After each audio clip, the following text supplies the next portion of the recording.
गुरवे गौरचन्द्राय राधिकायै तदालये कृष्णाय कृष्णभक्ताय तद्भक्ताय नमो नमः। नमो ॐ विष्णुपादाय कृष्णप्रेष्ठाय भूतले श्रीमते भक्तिवेदान्त स्वामिनिति नामिने। नमस्ते सारस्वते देवे गौरवाणी प्रचारिणे निर्विशेषशून्यवादी पाश्चात्यदेशतारिणे। जय श्री कृष्ण चैतन्य प्रभु नित्यानंद श्री अद्वैत गदाधर श्रीवासादि श्री गौर भक्तबिंद। हरे कृष्णा कृष्णा कृष्णा हरे हरे, हरे राम राम राम हरे हरे।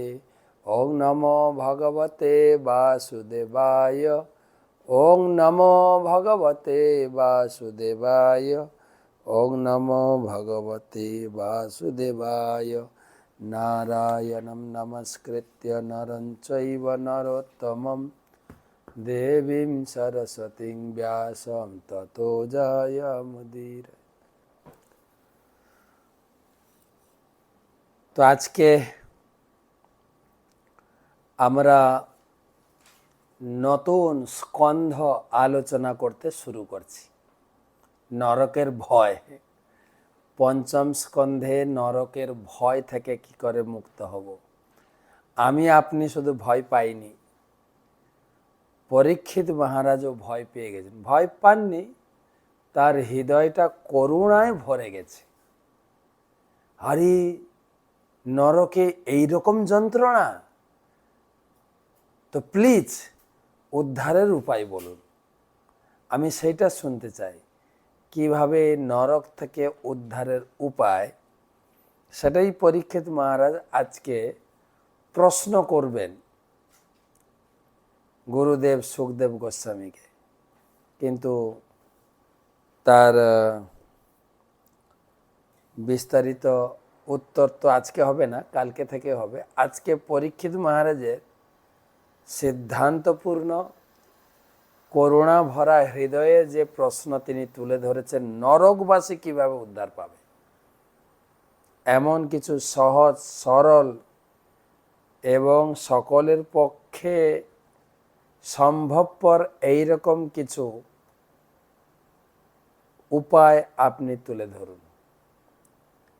সেই বর্ণনা প্রসঙ্গে আমাদের আজকে 1186তম ভাগবত রসমাধুরী সেমিনার, ষষ্ঠ স্কন্ধ প্রথম অধ্যায়ের প্রথম ক্লাস। প্রথমে সবাইকে জানাই সুস্বাগতম, ধন্যবাদ, কৃতজ্ঞতা জানাই যারা আপনারা প্রথম থেকে যেভাবে ভাগবত শ্রবণ করছেন। ভাগবতের উপরে আপনাদের মনন ধ্যানম, এটা অত্যন্ত প্রশংসনীয়। বাস্তবিক পক্ষে এ আমাদের পরিবারের পূর্বজ যারা আমাদের ছেড়ে চলে গেছেন, বাবা ঠাকুর দাদা বা যারা এখনো আছেন, তাদের আশীর্বাদ যে আমাদের ভাগবত শোনার প্রতি, ভাগবত পড়ার প্রতি রুচি হয়েছে। গুরুদেবের আশীর্বাদ, কৃষ্ণের আশীর্বাদ। ভাগবত স্বয়ং বলেছেন, তুমি ভক্তি করতে পারো, কিন্তু ভক্তিতে যদি ভাগবত পড়ার প্রতি, ভাগবত শোনার প্রতি তোমার যদি রুচি জাগ্রত না হয়, দিন দিন রুচি না বাড়ে, পড়ার আগ্রহ, শোনার আগ্রহ না বাড়ে, শ্রম এবহি কেবল। পুরো প্রক্রিয়াটি, পুরো ভক্তি জীবনটাকে বলছেন বেকার সময় কাটছে, কোনো কাজে লাগবে না। তাই আপনাদের কৃতজ্ঞতা জানাই যে আপনাদের ভাগবত শোনার প্রতি যে দিন দিন রুচি আমি দেখেছি। যদি আমি বিদেশে আছি, এখানকার টাইম ফ্যাক্টর, ভারতের টাইম ফ্যাক্টর আলাদা। তারপরে যেহেতু ট্রাভেলিং করছি, নেট সবসময় থাকছে না, সময় মতো ক্লাসটা পৌঁছাচ্ছে না, এলোমেলো হচ্ছে। কিন্তু আমার সব থেকে ভালো লাগছে যদি একটু ক্লাস পৌঁছাতে দেরি হয় বা মিসিং হয়, অনেক ভক্ত এই লেখা শুরু করে, মহারাজ আজকে ক্লাস পাইনি, আমরা অপেক্ষা করে আছি, ক্লাস শুনবো, প্লিজ পাঠিয়ে দেন।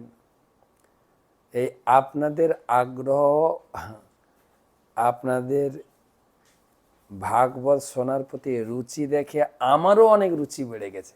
আরে আমিও পড়ি।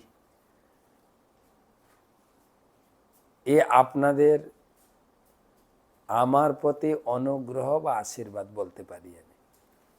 হয়তো আপনারা বলছেন মহারাজ আপনার ক্লাস শুনে আমরা উপকৃত, আপনাদের উদ্গার শুনে আমিও অনেক উপকৃত হয়েছি। বিভিন্ন সেবা কাজ থাকলেও চেষ্টা করি ভাগবতম পড়তে ডেলি, আর করেও চলেছি গুরুদেবের কৃপায়। তো একে একে করে আমরা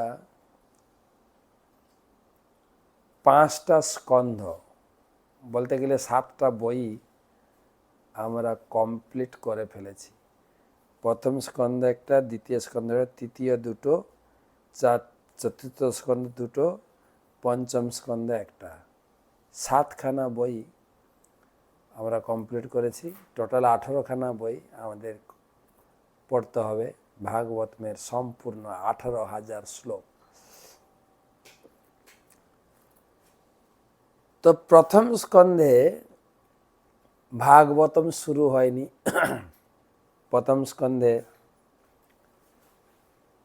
কেবল 3টা বিষয় আলোচনা হয়েছে, গতকালকে আমার ক্লাসেও বলেছি, যে ভাগবত কিভাবে ব্যাসদেব রচনা করলেন, কিভাবে তিনি ভগবানের কাছে প্রার্থনা করলেন, হে প্রভু আমাকে একটা আমার মতো যদি পুত্র দান করেন, আমি তাকে আমার এই সংকলিত বা রচিত ভাগবতম তাকে পড়াবো এবং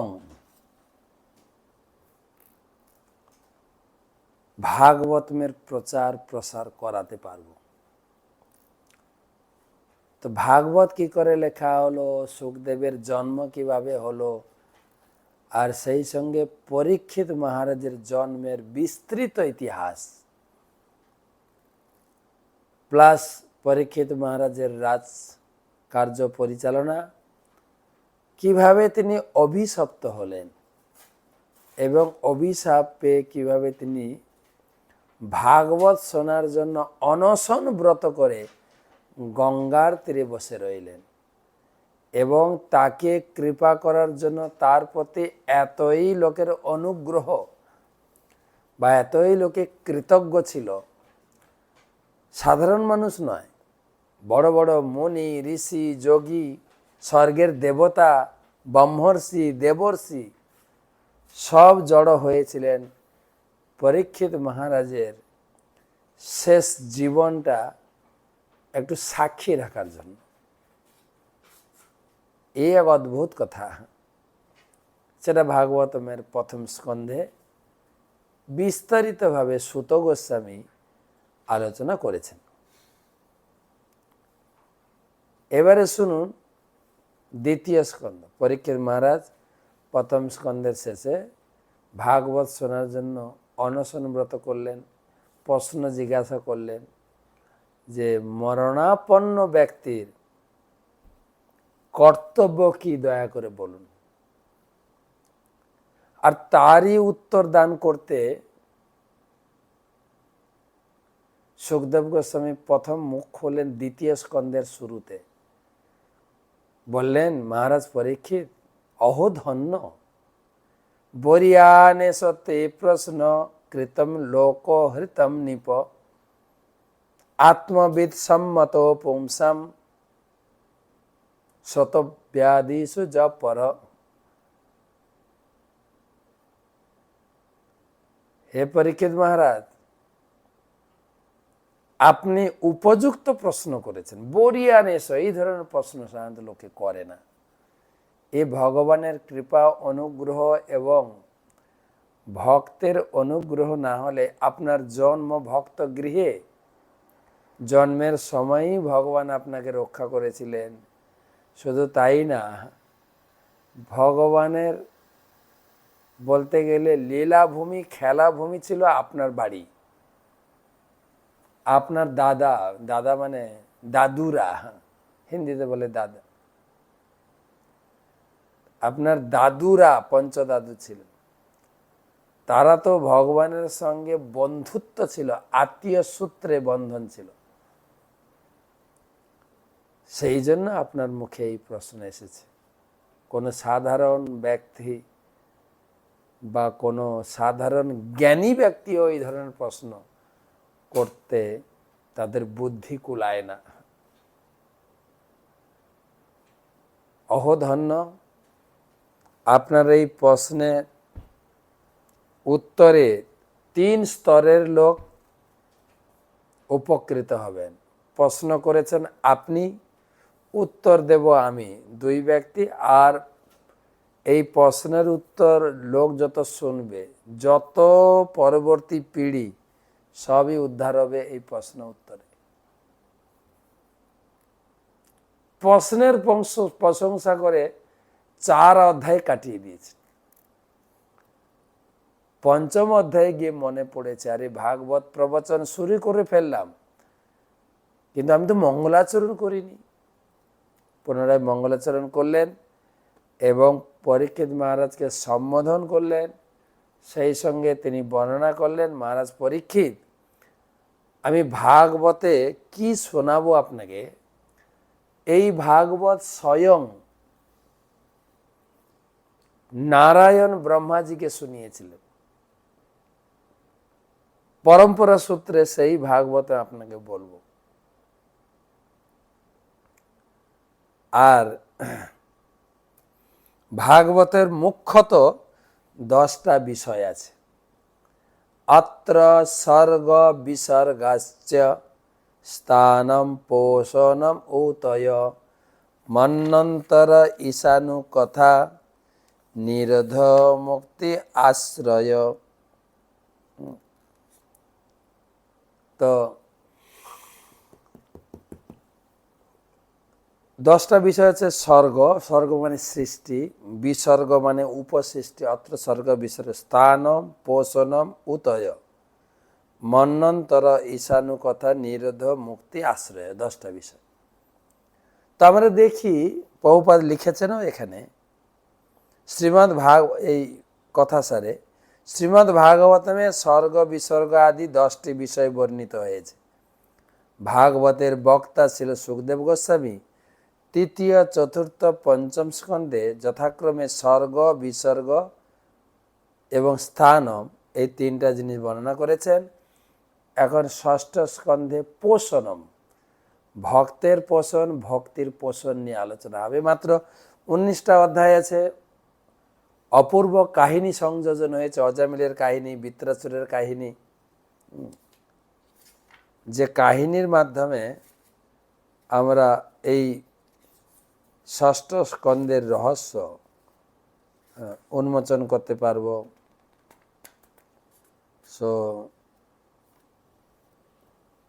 বৃত্রাসুর এবং অজামিলের কাহিনী দিয়ে শুরু হবে। এই অধ্যায়ের নাম অজামিল উপাখ্যান। আরেকটা কথা হচ্ছে যে পাপ কর্ম থেকে উদ্ধারের বিভিন্ন উপায়,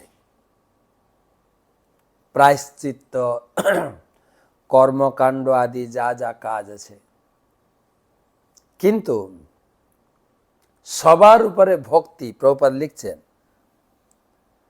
ভক্তি এতই বলবতী যে কেউ যদি তার মনকে ভগবান শ্রীকৃষ্ণের শ্রী পাদপদ্মে নিবদ্ধ করেন, তাহলে স্বপ্নেও তাকে যমদূতদের দর্শন করতে হবে না। কর্মকাণ্ডী জ্ঞানকাণ্ডী এসব রয়েছে, কিন্তু সম্যক রূপে পাপ বাসনা বা পাপ কর্মের যে অভ্যাসটা যাবে না।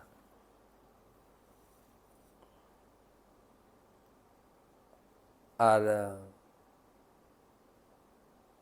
পরীক্ষিত মহারাজ তো আরো বলবেন, শৌচর কুঞ্জবৎ, হাতি জলে নেমে ভালোই স্নান করে, তো তীরে এসে আবার ধুলা উড়াতে উড়াতে সারা গা ময়লা করে ফেলে। এটা বক্তব্য হচ্ছে পাপ থেকে অনেক প্রকার পদ্ধতি, কর্মকাণ্ড, প্রায়শ্চিত্ত, জ্ঞানকাণ্ড থাকলেও ভক্তির কাছে সব কিছু তুচ্ছ।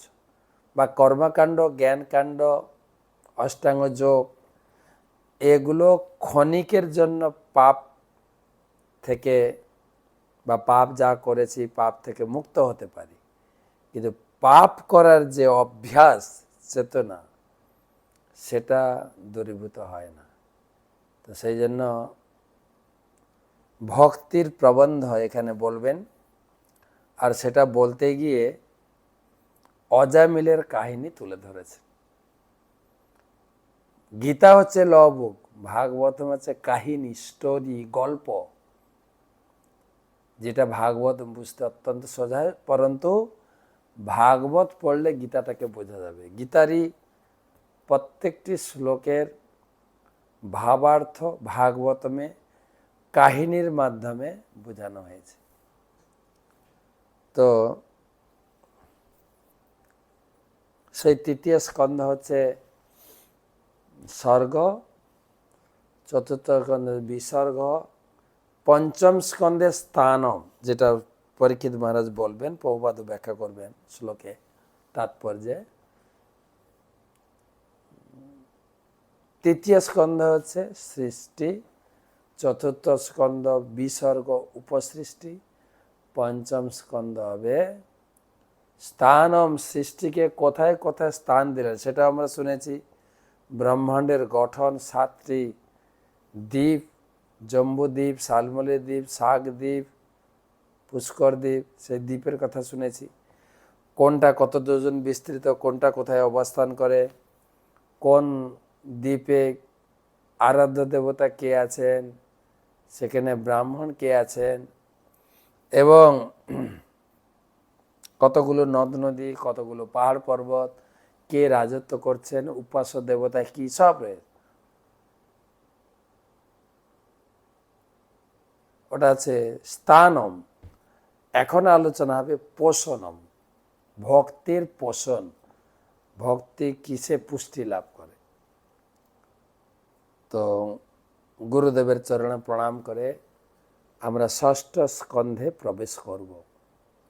নমঃ বিষ্ণুপাদায় কৃষ্ণপ্রেষ্ঠায় ভূতলে শ্রীমতে জয়পতাকা স্বামিনিতি নামিনে।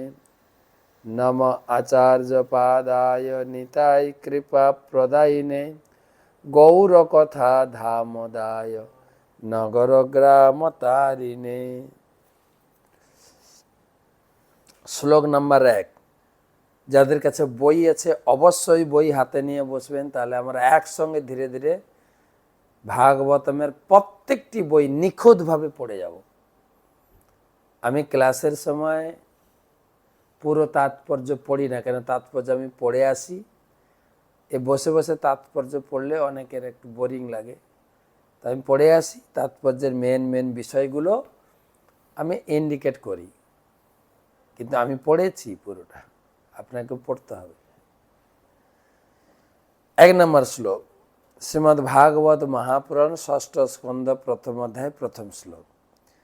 শ্রী পরীক্ষিত উবাচ নিবৃত্তি মার্গ কথিত আদৌ ভাগবত যথা ক্রমে যোগ উপলব্ধেন ব্রহ্মণা যৎ সংস্মৃতি।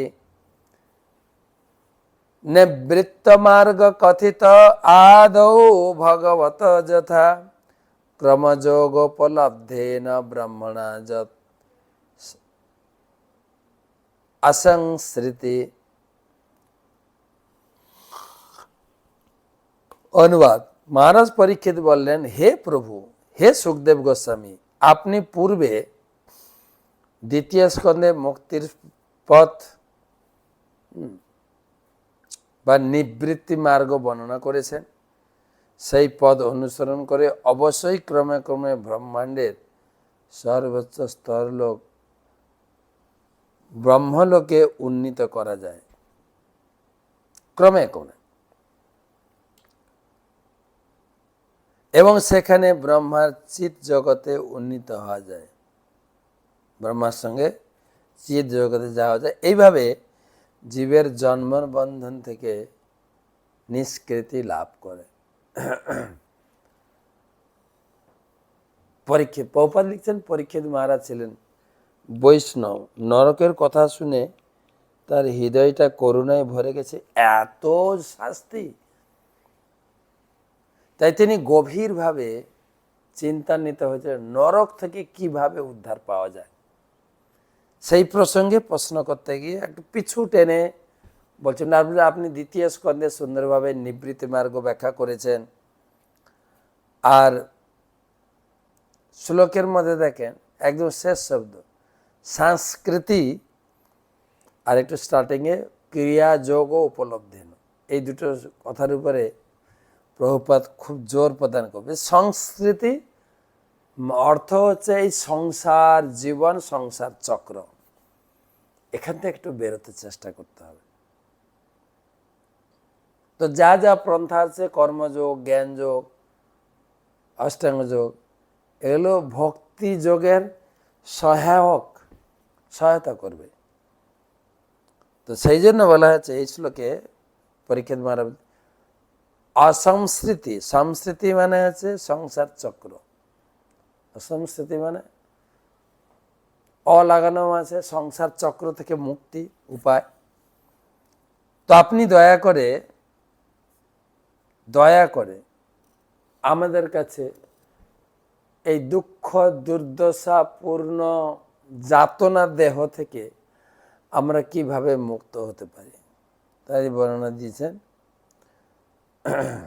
আর ক্রমযোগ উপলব্ধি আচার্যদের মতে প্রথমে এই যোগ জানার পরে জগন্নাথ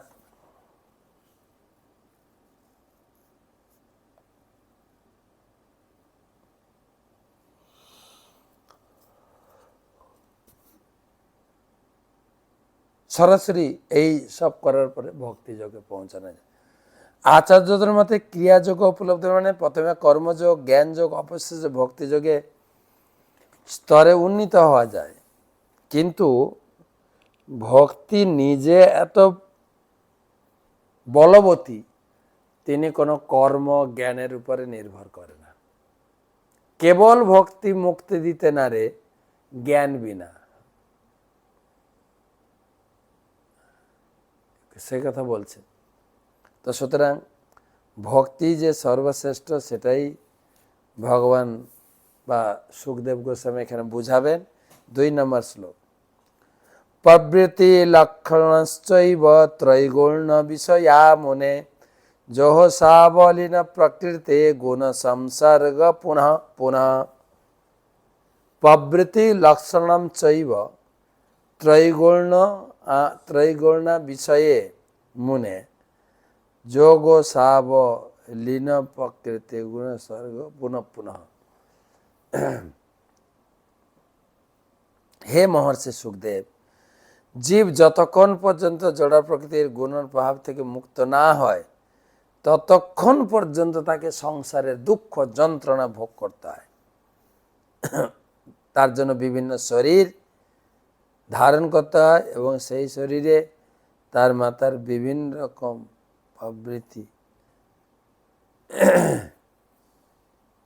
প্রবৃত্তি হয়। এই প্রবৃত্তি অনুসরণ করে যে এই প্রবৃত্তি অনুসরণ করে যে প্রবৃত্তি মার্গে ভ্রমণ করে এবং স্বর্গাদি লোক প্রাপ্ত হয়, সে কথা তৃতীয় স্কন্ধে আলোচনা হয়েছে। তো তৃতীয় স্কন্ধে এটা আলোচনা করে আমরা এগিয়ে এসেছি। তো এখন আমি পরীক্ষিত মহারাজ বলি, অধর্ম লক্ষণা নানা নরকাশ্চানু অনুবর্ণিতা মন্যন্তর ব্যাখ্যাত আদ্য স্বয়ম্ভুবজত। অধর্ম লক্ষণম না,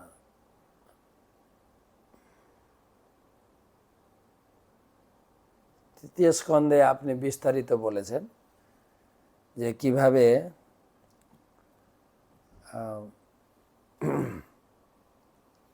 না, পঞ্চম স্কন্ধে বিভিন্ন প্রকার নরকের বর্ণনা করেছেন।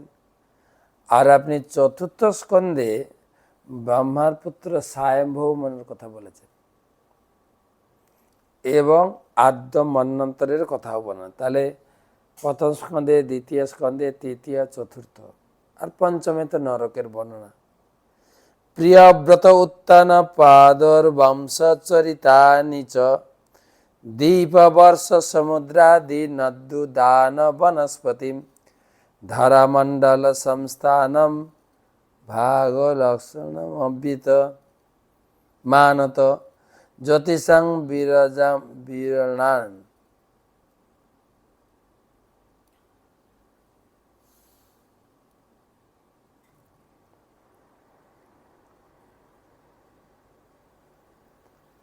যেভাবে ভূমণ্ডল জ্যোতিষ্ক চক্রে পাতালাদি লোকের সংস্থান করছেন তাও আমি বর্ণনা করেছি। মানে আপনি প্রথম স্কন্ধ, দ্বিতীয়, তৃতীয়, চতুর্থ, পঞ্চম हमारे সার্ভিস हो चुका, আমাদের বর্ণনা হয়ে গেছে অলরেডি। তাহলে প্রথম স্কন্ধ বলেছেন, দ্বিতীয়, তৃতীয়, চতুর্থ, পঞ্চম। হ্যাঁ, অধুনেহ আমি এখন মহাভাগ যথৈব নরকান্নর। আপনি পঞ্চম স্কন্ধের যে প্রত্যেকটি বর্ষের, পৃথিবীর প্রত্যেকটি বর্ষ, 7টা বর্ষ ছিল আমরা আলোচনা করেছি। সপ্তদ্বীপ, প্রত্যেকটি দ্বীপে, সেই দ্বীপে কতগুলি বর্ষ আছে, কতগুলি বর্ষ, কতগুলি পর্বত, কতগুলি নদী, আরাধ্য দেবতাকে, এসব আমি পঞ্চম স্কন্ধে আলোচনা করেছি। তো এখন অধুনা মহাভোগ যথৈব চ যথৈব নরকাদয়। এখন একটা জানার ইচ্ছা হচ্ছে, সেই যে নরকের কথা বর্ণনা করলেন, নানাগ্র যাতনান, প্রত্যেকটি নরকে কত কঠিন কঠিন যাতনা ভোগ করতে হয়।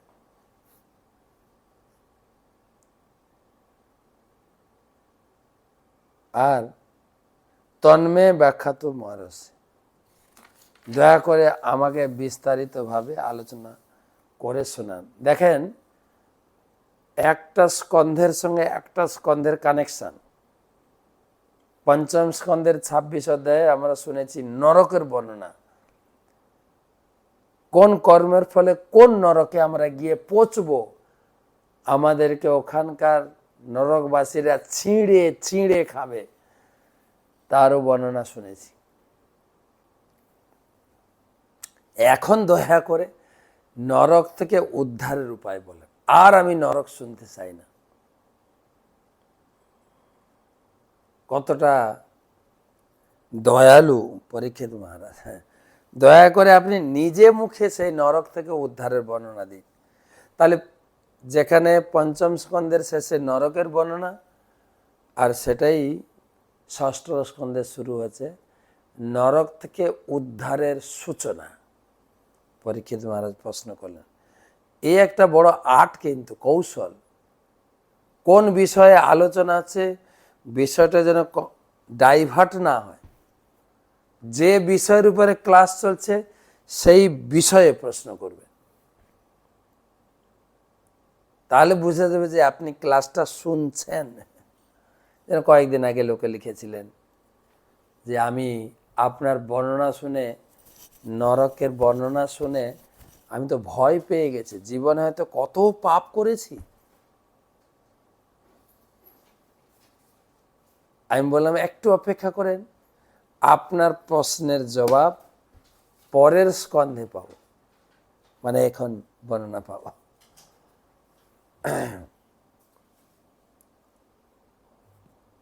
তো প্রভুপাদ সেটাই তাৎপর্য লিখেছেন যে পঞ্চম স্কন্ধের ১৬ অধ্যায় সুখদেব গোস্বামী বিশ্লেষণ করেছেন, যারা পাপ আচরণ করে তাদের নরক ভোগ করতে হয়। এখন পরীক্ষিত মহারাজ চিন্তান্বিত হয়েছেন কিভাবে মানুষ এই নরক যন্ত্রণা থেকে উদ্ধার পায়। বৈষ্ণব পর দুঃখে দুঃখী, অর্থাৎ তার নিজের কোনো দুঃখ নেই, কিন্তু যখন তিনি অন্যদের দুঃখ দর্শন করেন তখন তিনি অত্যন্ত ব্যথিত হন। পর দুঃখে দুঃখী, পর সুখে সুখী, এই মহান গুণটি অর্জন করতে পরীক্ষিত মহারাজের ছিল।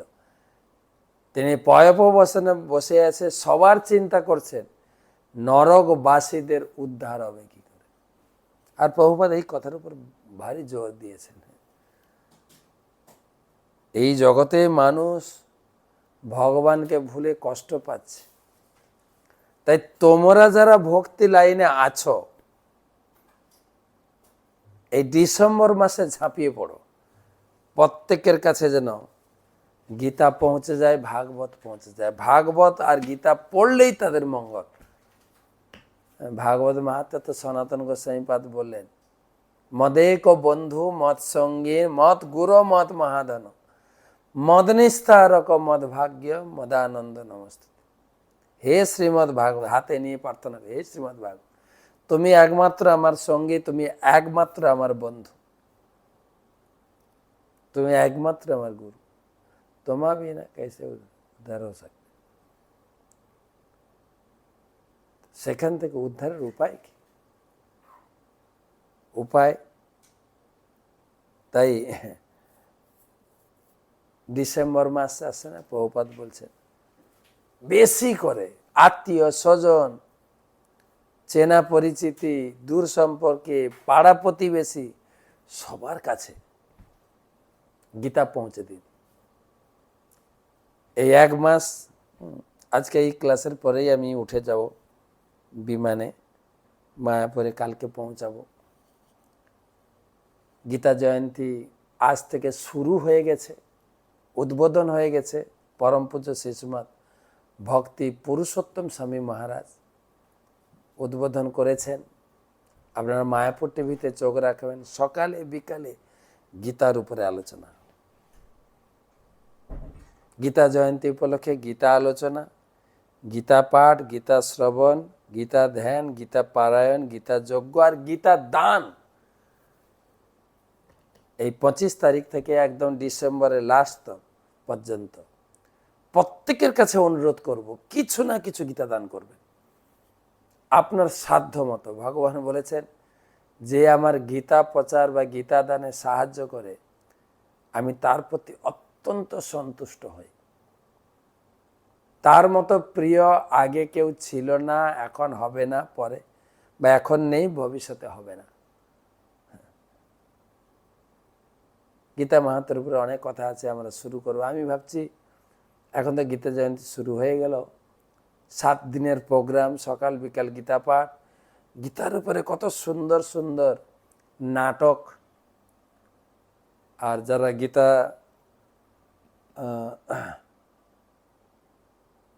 প্রচারে বা গীতা জয়ন্তীতে উপস্থিত হয়েছেন তাদের সম্বর্ধনা, অনেক কিছু আলোচনা। চোখ রাখবেন, 5G প্রোগ্রাম হচ্ছে মায়াপুরে। গো গঙ্গা গীতা গুরু গোবিন্দ, 5টাতে জি আছে দেখেন। গো পূজা হবে, গঙ্গা পূজা হবে, যোগপীঠে আমরা যাব, কীর্তন হবে, নাচ হবে, কীর্তন মেলা হবে, সাংস্কৃতিক অনুষ্ঠান হবে, অনেক কিছু। আপনাদের বলবো, যদি যারা তো প্রায় 1000 খানিক লোক এই 7 দিন ধরে গীতা শুনবেন, গীতা পাঠ করবেন, আর শেষ দিন তো আরো কয়েক হাজার লোক যুক্ত হবেন। শেষ 3 দিনে আসুন, কিন্তু অ্যাকোমোডেশন পাবেন কিনা সমস্যা আছে। আর না হলে লাস্ট দিন 1 ডিসেম্বর এই সকাল থেকে দুপুর পর্যন্ত ঠাসা প্রোগ্রাম, ঠাসা। কি সকালে উঠে মঙ্গল আরতি, গো পূজা এবং গীতা পারায়ণ, গীতা যজ্ঞ এবং গীতা মহাআরতি এবং সেই সঙ্গে গীতা দানের ভরপুর আয়োজন। প্রত্যেক ব্যক্তি যারা আমাদের ক্লাস শুনছেন বা আপনার পড়োশীদের বলবেন, একটা গীতার দাম 250 টাকা। তো আজকে তো আমি লিস্ট করিনি, অনেকগুলো গীতা পাঠিয়েছেন, কাল থেকে নাম ঘোষণা করব। একজন দান করলেন 108টা গীতা, একজন দান করেছেন মানে 1202 না কত গীতা। এত না করতে পারেন, 100টা না হলে 51টা, না হলে 25টা, 11টা, কিচ্ছু নেই, একটা গীতা দিন। এই স্কিম আমাদের এই আজ থেকে শুরু করলাম, 31শে ডিসেম্বর পর্যন্ত চলবে স্কিম। কেননা প্রভুপাদ এটা শুরু করেছেন গীতা জয়ন্তী। গীতা জয়ন্তী মানে গীতার আবির্ভাব তিথি। কৃষ্ণ জন্মাষ্টমী, রাধা অষ্টমী, রামনবমী, নিত্যানন্দ ত্রয়োদশী আছে না, গৌর পূর্ণিমা, এক একটা তিথিতে ভগবানের আবির্ভাব। সেরকম গীতা একটা বিশেষ তিথিতে, আগামী মকসদা একাদশী তিথিতে গীতা আবির্ভূত হয়েছে। অর্থাৎ কুরুক্ষেত্রের মাঠে ভগবান গীতা উচ্চারণ করেছেন সারা জগতের হিতের জন্য। সেই গীতা জয়ন্তী মহোৎসব এই নরক থেকে উদ্ধারের মার্গ প্রদর্শন করে গেছেন ভগবান। ভগবান চিন্তা করলেন যে গীতার জ্ঞান আমি দিয়ে গেলাম জগৎকে, লোকে পড়ে উপকৃত হবে। নাস্তি বুদ্ধি অযুক্তস্য ন চ যুক্তস্য ভাবনা ন চ অভাবয়ত শান্তি অশান্তস্য কুতস্য। যিনি গীতা পড়েন না, গীতা যার বাড়িতে নেই, গীতার শিক্ষায় যার জীবন পরিচালিত হয় না, সে জীবনে সুখের আশা করে কি করে, ভগবান বলছে। কিন্তু কেউ যখন নিয়মিত গীতা পড়ে, রাজবিদ্যা রাজগুহ্যম পবিত্রম ইদম উত্তমম প্রত্যক্ষ অবগমম ধর্মম সুসুখম কর্তুম অব্যয়ম। কেউ যদি গীতা পড়ে, তার জীবনটা সুসুখম, আনন্দে ভরে ওঠে। তো আমরা প্রতি বছর 1 মাস ধরে এই গীতা জয়ন্তী উৎসব পালন করি। তো 1 ডিসেম্বর গীতার আবির্ভাব তিথি, কিন্তু প্রভুপাদ চালু করে গেছেন পুরো ডিসেম্বর গীতা প্রচার, গীতা মনন, গীতা ধ্যানম, গীতা দান, গীতা পারায়ণ। পুরো ডিসেম্বর মাস আমি ভাগবতকে বিশ্রাম দিয়ে গীতার উপরে আলোচনা করব। একটা অধ্যায়ের উপরে সার কথা বলে দেব। যেহেতু অনেকবার গীতা আপনারা শুনেছেন, আপনাদের ধরতে সুবিধা হবে। তো যাই হোক, সময় শেষের দিকে আজকের এটা এখানকার পরেই আমি বেরিয়ে যাব ভারতের উদ্দেশ্যে। তো পরীক্ষিত মহারাজের যে প্রশ্ন, দ্বিতীয় স্কন্ধে নিবৃত্তি মার্গ, তৃতীয় চতুর্থ যেখানে স্বয়ম্ভুব মনুর কথা, উত্তানপাদের কথা, পঞ্চম স্কন্ধে প্রিয়ব্রতের কথা বলেছেন, শেষে আপনি নরকের কথা বললেন। প্লিজ নরক থেকে উদ্ধারের উপায় বলুন। তো এই আলোচনা কালকে সুখদেব গোস্বামী কালকে থেকে পরীক্ষিত মহারাজের এই নরক থেকে উদ্ধারের উপায়ের যে প্রশ্ন, তার উত্তর দেবেন। শুভরাত্রি।